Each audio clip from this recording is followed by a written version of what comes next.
Je m'appelle Moussa Sié, et je suis le sélectionneur principal et puis coordinateur du réseau du riz, de l'amélioration variétale du riz pour l'Afrique. Alors, ce réseau, c'est un nouveau réseau qui a été créé pour toute l'Afrique et qui regroupe tous les acteurs qui sont impliqués dans la recherche rizicole en Afrique, qui va effectivement de Africa Rice, de l'IRI, des programmes nationaux, des SIAD, du CIRAD, etc. L'objectif, c'est effectivement un objectif qui est très précieux à Africa Rice parce que le principe est basé sur le partenariat. Le partenariat veut dire que l'union fait la force. Parce que nous sommes partis du principe que Africa Rice seul ne peut pas résoudre tous les problèmes qui se posent au niveau du développement de l'agriculture. Les programmes nationaux seuls aussi ne peuvent pas faire la même chose. Et c'est sur ces points qu'on a eu l'idée donc de mettre en place tous nos efforts pour pouvoir donc renforcer notre capacité de recherche. Alors, ces mécanismes ont fait ses preuves parce que les task forces avant existaient, ont été créés en 2000. Ensuite, on a fusionné au sein de Eurocari, le réseau du CORAF et effectivement le réseau de Africa Rice. Et après ça, à partir de 2006, ces réseaux étaient trop lourds et étaient obligés de s'arrêter. Mais compte tenu des bénéfices que nous avons eus dans ce travail en partenariat, nous avons trouvé nécessaire effectivement de recréer ces réseaux. Et grâce à un support du gouvernement japonais, nous a permis effectivement de lier tous les efforts pour étendre le réseau sur 35 pays, les 24 pays membres de Africa Rice et 11 pays où Africa Rice est impliqué et IRI. Alors, donc, nous avons donc essayé de choisir des coordinateurs pour l'ensemble de ces pays. Et nous avons donc arrêté donc des méga environnements pour toute l'Afrique. Parce que maintenant, nous travaillons au niveau de l'échelle de l'Afrique. Et à ce niveau, donc, nous avons le riz irrigué, le méga environnement de riz pluvial, le méga environnement de riz de bas-fond, le méga environnement de riz d'altitude et un environnement concernant le mangrove. Et pour ces réseaux, on avait mis donc 22 sites répartis sur toute l'Afrique.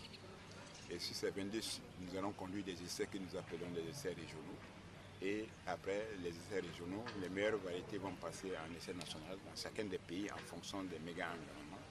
Et à partir des essais nationaux, chaque pays va choisir le matériel qui va aller en PPS et donc à l'homologation.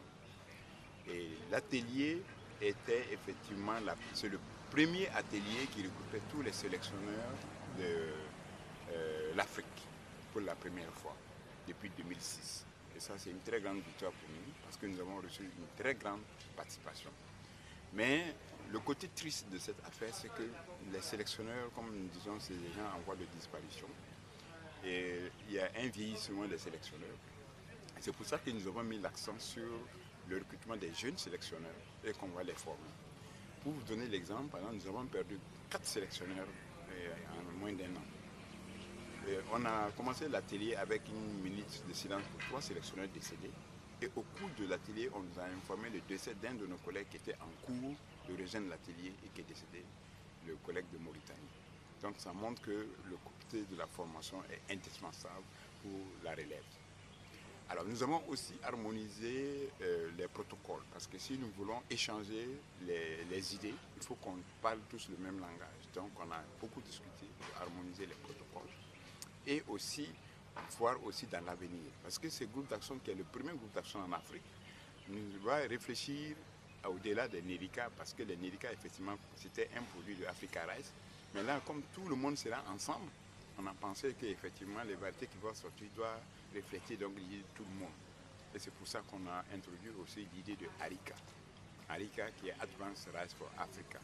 Et ces Arica-là, nous allons tout faire pour pouvoir les associer aussi au catalogue régional de la CEDEAO. Le dernier point est que nous voulons que nous ayons un nouveau type de sélectionneurs qui vont à la fois utiliser l'outil moléculaire et l'outil classique. Et en plus de cela aussi, ils vont aussi être impliqués jusqu'à la sélection des variétés, la production de semences et l'homologation. Donc ça, ce sont les principales conclusions qui ont été tirées. Et nous voulons y réfléchir maintenant au niveau Afrique, pas seulement au niveau Afrique de l'Ouest et du Centre, et au niveau Afrique du Sud et de l'Est. Donc ça c'est un point important et nous allons donc essayer dans la mesure du possible de combiner toutes les activités. C'est ainsi que certains participants vont en Tanzanie pour assister à une réunion organisée par les sélectionneurs de cette région. Donc voici brièvement ce qu'il faut dire parce que vraiment nous sommes très satisfaits de cet atelier parce qu'on a eu plus de 40 participants et nous avons même eu la participation de Agra qui a financé beaucoup de sélectionneurs déjà et qui forme aussi beaucoup de sélectionneurs. Donc nous pouvons dire que de façon globale nous avons été satisfaits.